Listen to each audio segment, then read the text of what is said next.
Welcome back to another episode of the Youth Academy Career Mode here on FC24. It's season number 8 of the career mode here in Wakefield, and which could and will truly be the final season of this entire series if improvements aren't made. They want us to finish mid-table. I want us to finish in at least a European spot, a Conference League spot, bare minimum, at least maybe even close to it. I would be happy of that. Or maybe even win the FA Cup. We were in the final of the FA Cup last season. We faced off against Newcastle, and unfortunately, we kind of got bullied our way into that and just kind of lost that. And looking at the team, this team right here is not a relegation, back-to-back relegation side team. Now, I know last season I did sell players at the start, which kind of took us down a deep hole. Selling that midfielder Mayor, just not having a midfield replacement in Karoga, in which wasn't good enough. We did get Hansen, who gave us some stability, but he's still not good enough in here. So we are still on the lookout for a center mid. But obviously, like I said, we can only, if we buy a center mid, has to be somebody that played from the Youth Academy team from the start of the series. Well, not from the start of the series, but had to come from our Youth Academy in general. And honestly, I don't want to go after Mayor. I already went after Martins from Arsenal a couple years back. So I don't want to go after Mayor again after only being away for a season. Maybe loan him in. That could be a real possibility. But other than that, it's all just open to the Youth Academy, which we'll get to in a second. I did go ahead and promote a majority of players from the Youth Academy from last season into the first 11, into the first team now here. So we have somebody like Flores, Jermaine, Morley's actually been here. Oriana is center midfielder, 66 overall. We'll see what about him. Garcia, Lombardi, Bartlett, Mayer, Santos, Harris, and Shabalala. And then Gonzalez, Marquez, Fernandez, Jacobson, Correa, Fernandez, some players on here. Other than that, the untouchable is pretty much the starting 11. The starting 11 is almost untouchable. Besides maybe, no, not even Guzman. The starting 11 is untouchable. Maybe Hansen out on loan, and then we bring in somebody else.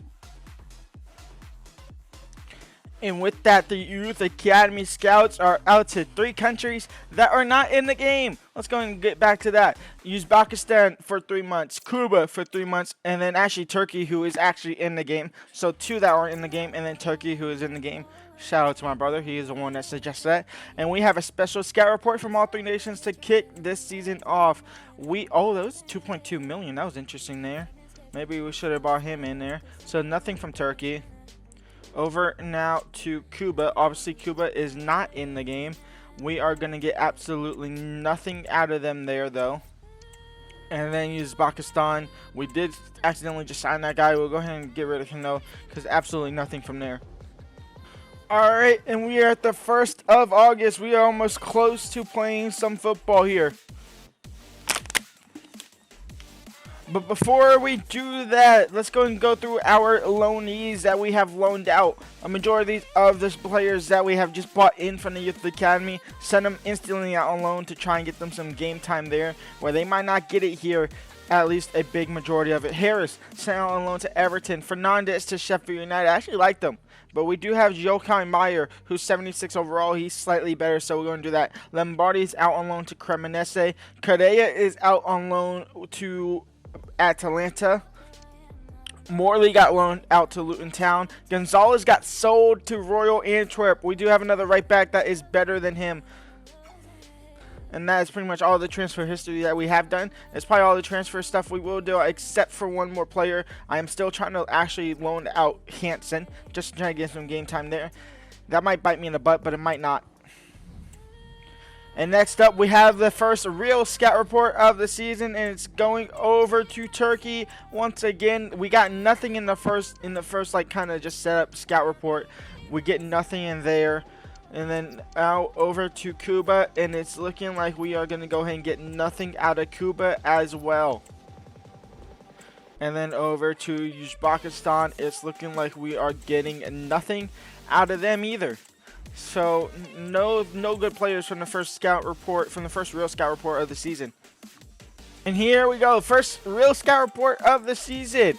And it's looking like we might not be getting anything. Maybe this guy, Yilmaz, 17 years old, 77 overall, 975K. We'll bring him in just in case he might be something a little bit decent.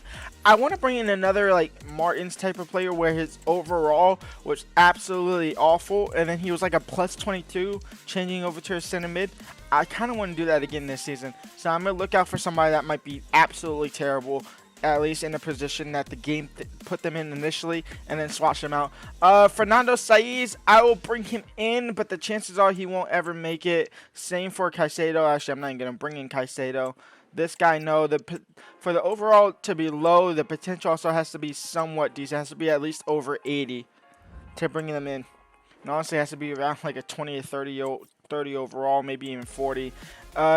Over now to Uzbekistan. We're looking like we might not get anything here. Maybe this last guy coming up. It is a goalkeeper, 650K. I will bring him in just based off the fact that we actually don't have a backup goalkeeper. So if we ever need a goalkeeper, we have a terrible goalkeeper, but we at least have a keeper at the bare minimum. Hoffman is 15 years old. He is turning 16. He should turn 16 just before the season starts, so he'll come into a team and almost instantly start for his father, I should say. And it's time for the first game of the season. Obviously, we're not very happy in the transfer business. Alright, first game of the season, but before we get to it, we have some new kits. Maybe not new kit designs, but we definitely have new kits here. Our home kit, we are sticking with the red theme there. So red and black there with this kind of like triangle-ish swapping in between. I don't know what the heck. It kind of looks funky. It would look a lot better if it was just the triangles and not these like little like red and white lines or whatever. Our away kit is black and white. And it looks kind of like a muscle thing in the middle, but you can't really see that in the middle of the shirt or the actual shirt. And then our alternate kit, our third kit, is an orange with like a light bluish tint there with our player there. First game of the season, and this is our first starting 11 for the season. This is our best starting 11 of the entire squad at the moment.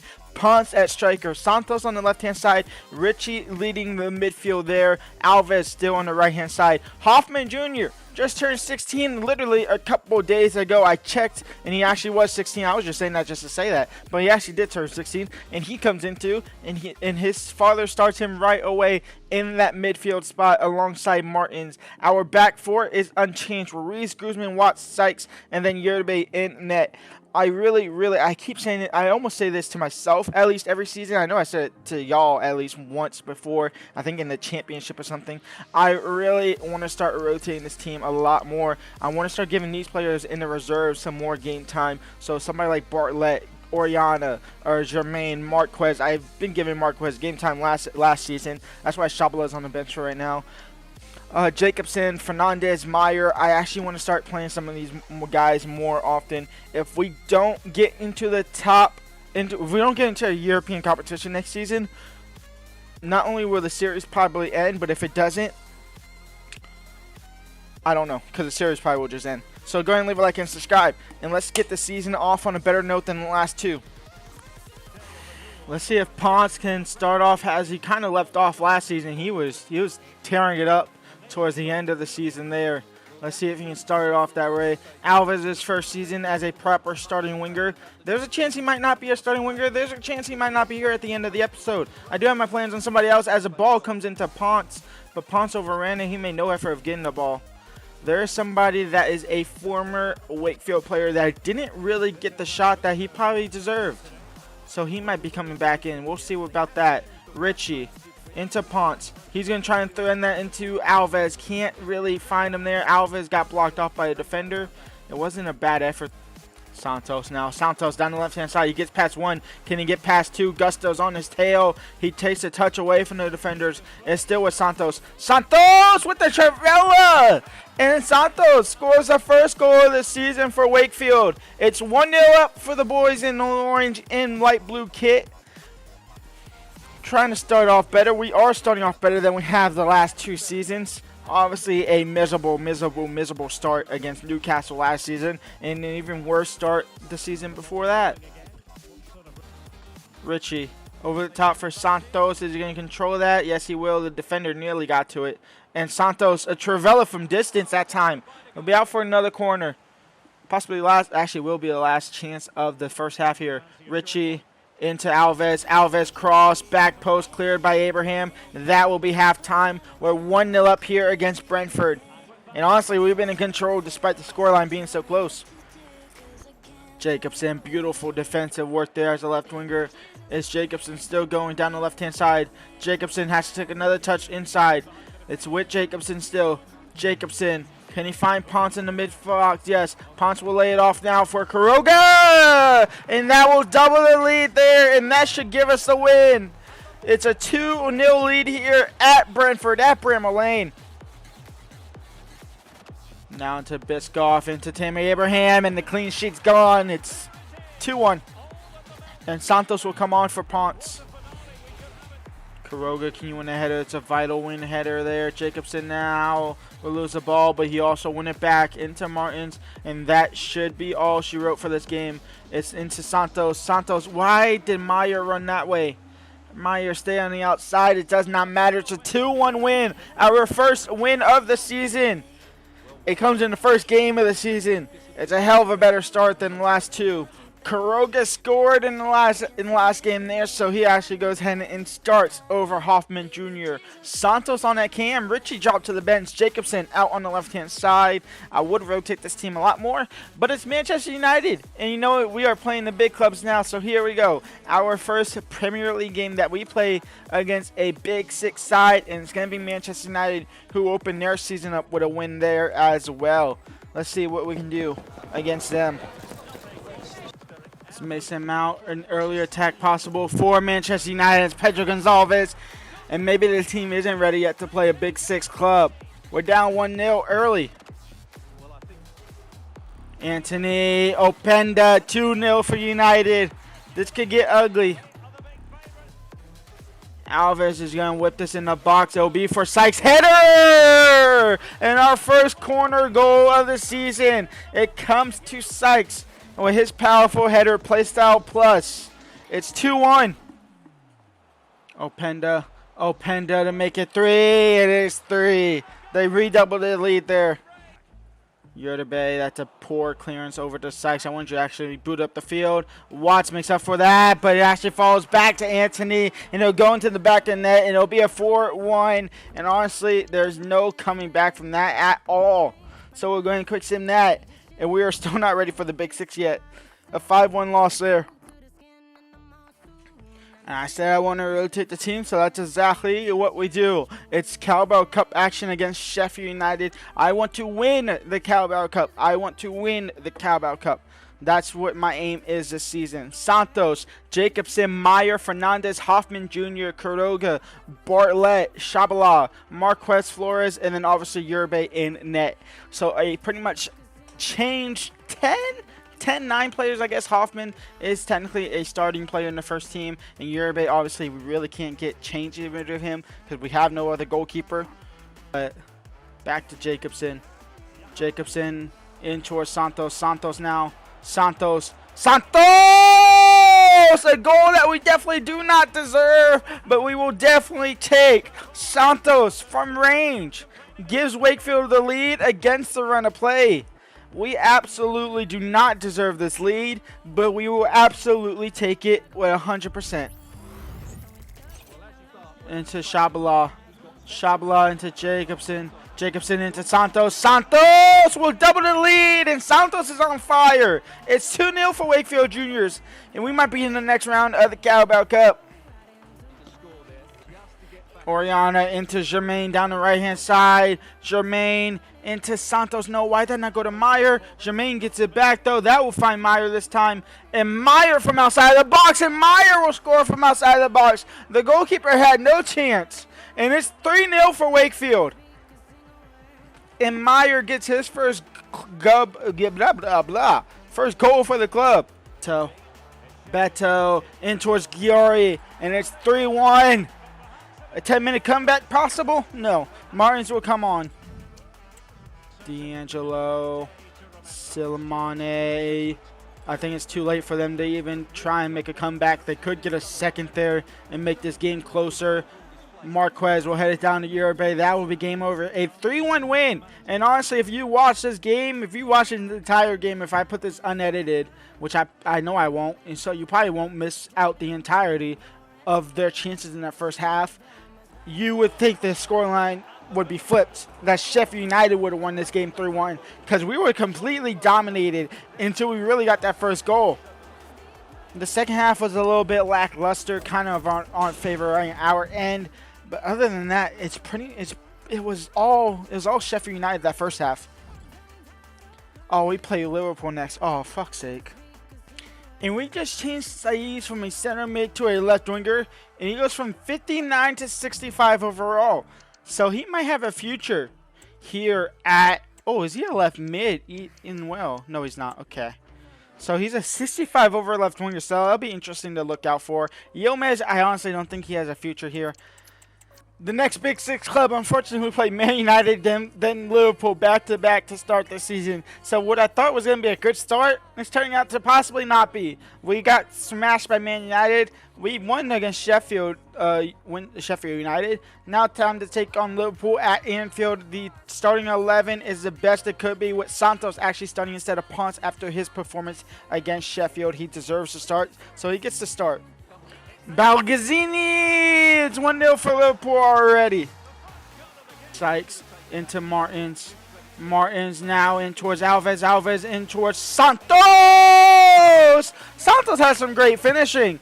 He's 1-1 now for Wakefield. And Santos is on fire. Havertz is on the ball. Havertz is at Liverpool. That's an interesting signing there. And Seawald will go ahead and take the lead for Liverpool. It's 2-1. Verdella, Seawald, Al Watts blocks the pass. It's back for Verdella now. In for Tang. Tang cross. It will fall for Havertz. Kai Havertz saved. And it will fall for Tang. Cross into a Seawald. Seawald shot goal. 3-1. Santos can get a quick start into the second half. It's still with Santos. Santos! We needed that goal. It's a quick start to the second half. I will take off any kickoff goal I can get. It's 3-2. We are being competitive here with Liverpool. This is what I wanted to see this season the most. Being competitive with the Big Six teams. Maybe, I guess not Man United. I'm expecting not against Man City. But teams like Liverpool definitely. I mean, I didn't really expect Liverpool, but Liverpool, I guess. Tottenham for sure. We beat them in the cup. Arsenal for sure. We beat them in the cup. Chelsea.